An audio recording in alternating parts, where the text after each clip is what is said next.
What's going on, guys? It's Eric again, back with another video. You're probably hearing my coffee maker here in the background. Today is Friday, the day after Thanksgiving.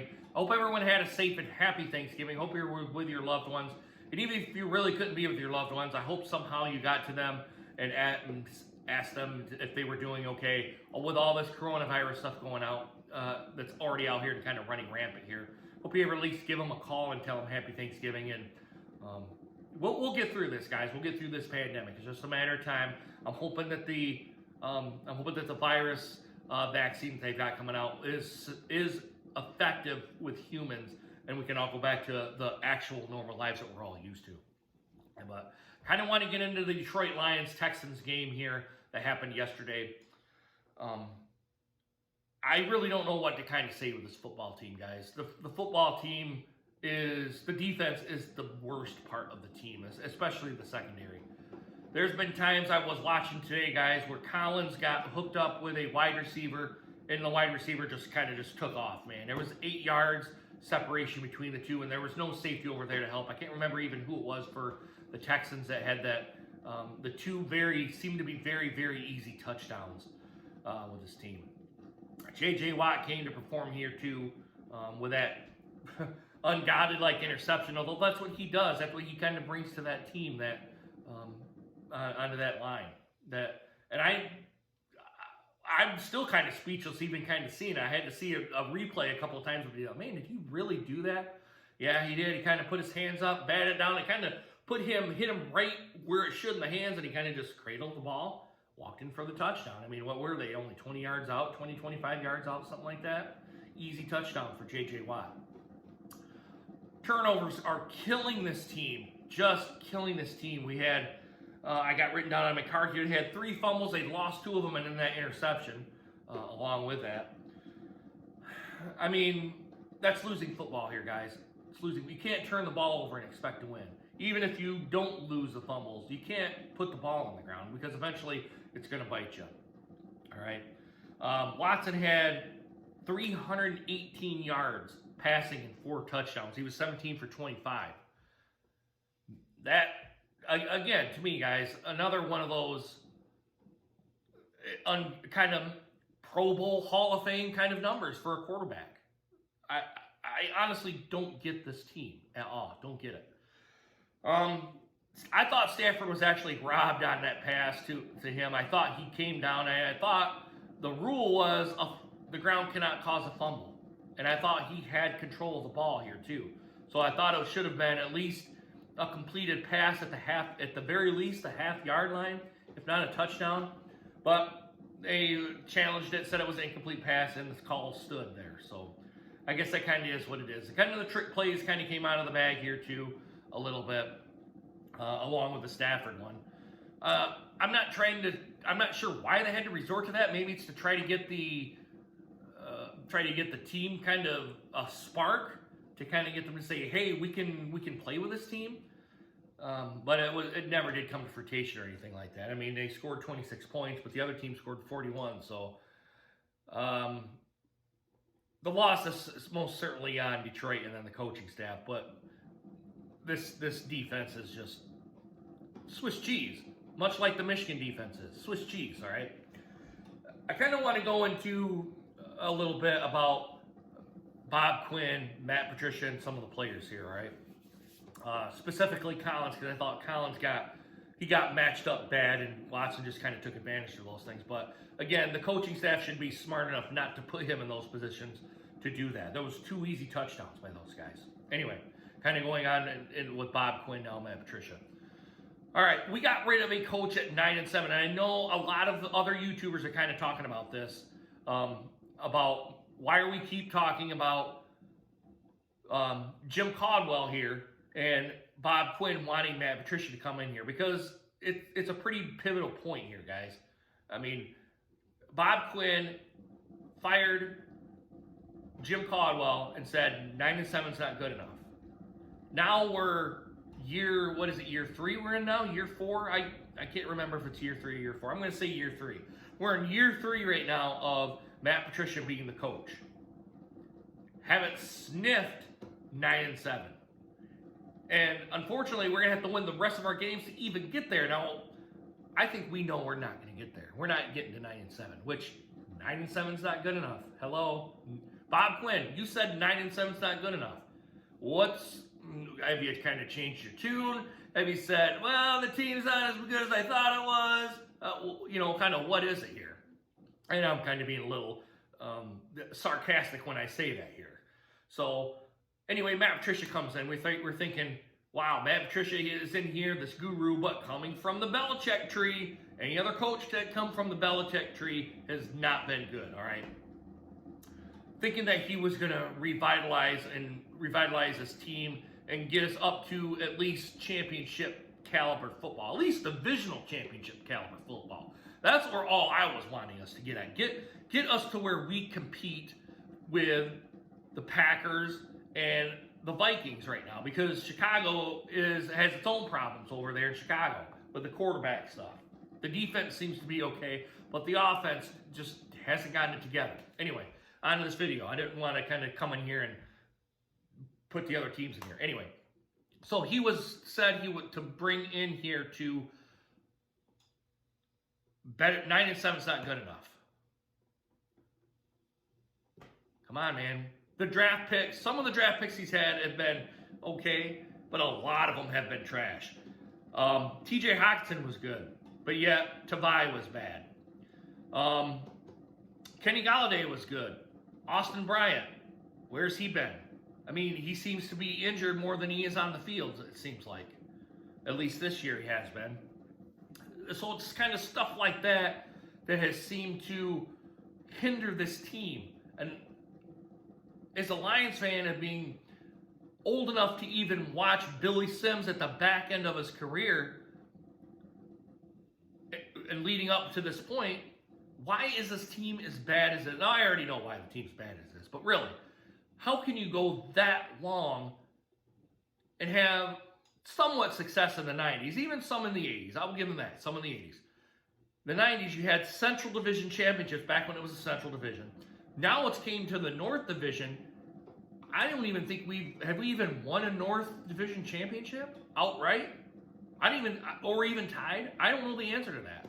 I probably should have looked it up when I was looking up scores here, but I didn't think about it at the time. So Matt Patricia, I think, has to go. I think Quinn has to go, and I also think the coaching staff has to go. If it's an interim firing, I don't know who you put in for the interim coach right now. Some people like Micro Mike had said, I can't remember the guy's name. I think he starts with a C. Put him in there for right now, kind of see what he does, and at the end of the season, reevaluate this. But I don't even think Sheila is even going to do that. I think she's probably going to do the same thing that her dad did and the same thing that her mom did, is ride the season out, and then you make those kind of decisions. Because in the middle of the season right now, we're 11 games in. Even though I agree with everybody else, he should be fired. It's probably not going to happen. He's not going to get fired. So anyway, you come to the offensive side of the ball. Before I get into that, this team has talent to win football games. The team does. Team has talent. I do not know why the coaching staff, or coaching staffs, I'll plural that, staffs, multiple coaching staffs, has not gotten the most out of their players. This team, even back when we were bad, we still had talent on here, and if the right coach is in there to do the right things with this football team, this team could probably exceed our expectations. I will give it that. All right? But each kind of coach wants to implement their own coaching style, and sometimes with the personnel, a lot like with this one, this just doesn't happen. I mean, it kind of is what it is here. Anyway, I'm starting to ramble on here, guys. I apologize for that. Now, you've got Kenny Golladay. He's out with some kind of leg injury or hip injury, or even could be his back. I don't know. Anyway, Golladay is out. Swift is out. Swift is probably our best running back. Kerryon Johnson is probably not going to be returning once his contract's up. It's just the way it is. Adrian Peterson, decent, but, it kind of seems to be the workhorse of the team when his role really should be, look, man, you got to do this, this, this, and this. Be the mentor, the veteran mentor to these younger guys to try to get this team kind of catapulted up here, all right? Another day of not even a 100-yard rusher. I think it was 55 yards for the entire team. And I think Walker or Williams or whatever his last name is only had one rush from the football, and I don't even remember seeing the guy again.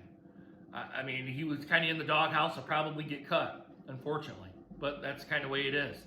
Matthew Stafford. I got something to say here on Matthew Stafford here. Matthew Stafford, I think, tries to do too much. I think he should throw the ball away more when he doesn't see anything and he has those big defensive linemen coming at him. But I kind of get his competitive fire. He wants to win. I completely understand that. But live another down, man. I mean, if everyone's covered, then everyone's covered. Don't try to thread the needle and get it in there. TJ Hockenson is probably our best acquisition, even though I didn't really like it at first. But it kind of seems like he's our best acquisition at this point. Seems to make those catches and hold on to the football, a.k.a. Eric Ebron and Brandon Pettigrew, who kind of seem to drop the ball consistently.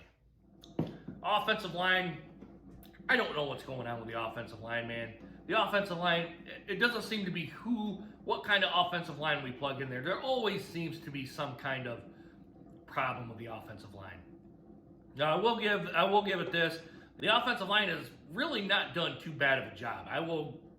Even though I'm kind of criticizing them here too, kind of lumping them in here only because they're losing, they really haven't been doing too bad of a job. Stafford has had time to throw the ball. It's just that he kind of holds on to it too long. Well, you can't just be sitting back there and letting the offensive line try to block and block and block and block and block. It's eventually that defensive line is going to come get you.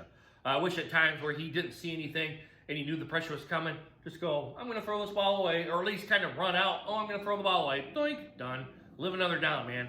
I don't want to see you have another back injury or something like that, or a leg injury or kind of whatever, a torn knee ligament or whatever it is, where you're going to be out a significant amount of time, because this team cannot afford it. Defense, I don't know what to say about the defense, guys. The secondary is Swiss cheese.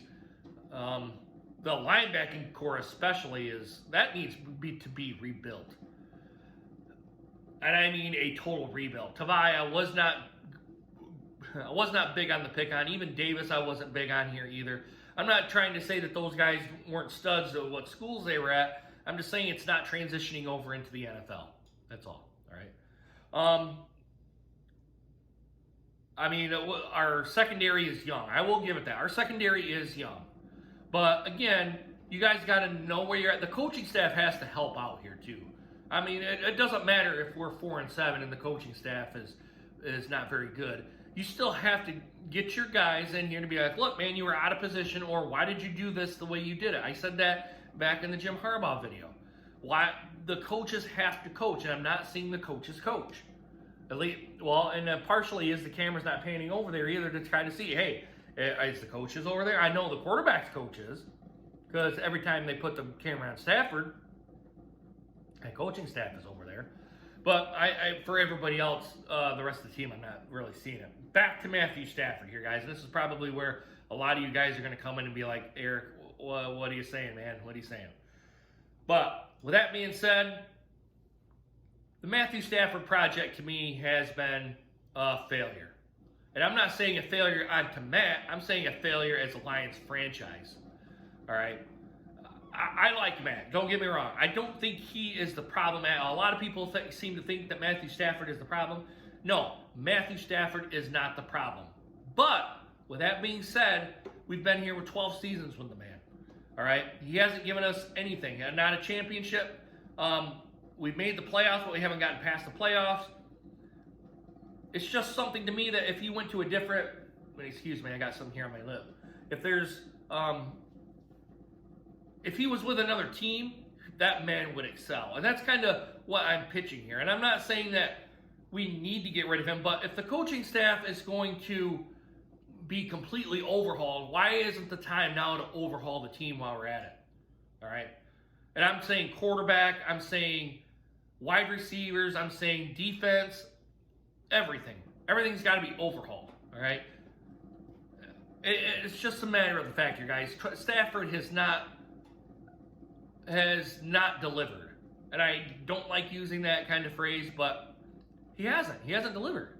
Has not delivered. I know it's going to be a sore subject with a lot of you guys out there, but 12 seasons and Matthew Stafford has not done anything. Even I'm seeing gripes on actually Detroit Lions Facebook pages and Twitter accounts saying, look, man, why haven't we even thought about the possibility of trading Matthew Stafford? Why hasn't it even been a thought yet? I know his contract's coming up. I think his 2023 is his last year here. I mean, you got to think about that. I mean, seriously think about that. I know it's, like I said, I know it's a sore subject with a lot of you guys. I know you guys are going to say, Eric, what are you thinking? But it kind of is what it is here. So I apologize for the video being as long as it is and not being as interesting as it is. It's just me, my thoughts, and all that sort of stuff on here. I know better people are out there that do this kind of YouTube stuff. I just do it for a hobby, and the money and stuff is all secondary, and the likes and the subscribes and all that stuff. So anyway, starting to jibber jabber on. All right, guys, let me know what you guys think down in the comments down below. Your comments, your criticisms, what you thought. Also, please consider hitting that subscribe button and make sure you hit that bell notification so you guys get more videos just like this one. All right, guys, I really hope you guys enjoyed this video. See you guys again soon. Hope Michigan plays better on Saturday. Deuces. Take care, guys.